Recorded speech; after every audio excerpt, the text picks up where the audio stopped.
देखिए, श्राद्ध में सबसे बड़ी बात है, दो चीजों का बहुत बड़ा महत्व है। पहला श्रद्धा का, दूसरा पवित्रता का। बहुत ज्यादा ध्यान हमको इस बात का भी रखना है, पवित्रता का। हमारे घर में वैसे तो पवित्रता हमेशा ही रहनी चाहिए, जितनी पवित्रता रहेगी उतना ही अच्छा है।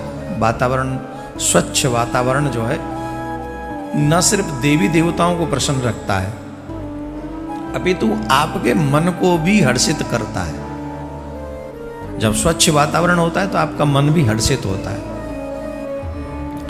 जिन घरों में गंदगी बनी रहती है वहां हारी बीमारी भी लगी रहती है, क्लेश बना रहता है, पितृ भी अप्रसन्न होते हैं, देवता भी अप्रसन्न होते हैं।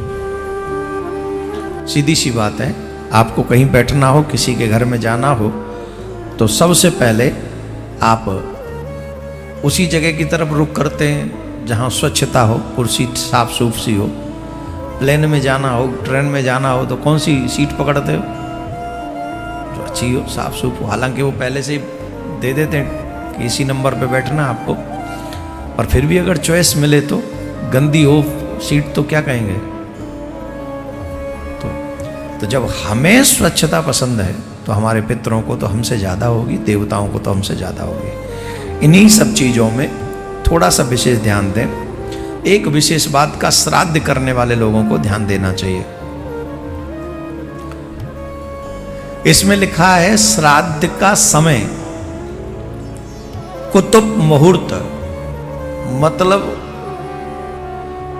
दोपहर के बाद ही करना चाहिए।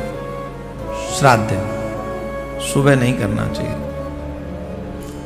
सुबह देवताओं का समय होता है, शाम को राक्षसों का समय होता है, दोपहर को पितरों का समय होता है, और वो भी जस्ट ओनली 24 मिनट्स।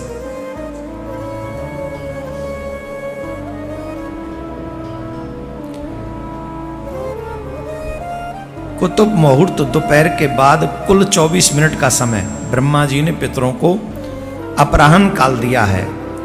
असमय दिया गया अन्न पितरों तक नहीं पहुंचता है। कई लोग तो सुबह 9 बजे ही सिलटा देते, बोले 9 बजे आ जाना, खा लेना। बोले क्यों? फिर हमें भी खाना है। बहुत से लोग ऐसे ही मिलते हैं, सुबह 9 बजे आ जाओ, श्राद्ध कर दो। इसका मतलब है दोपहर 12 बजे के बाद ही श्राद्ध करना चाहिए। अपराह्न तो 12 बजे के बाद ही होगा।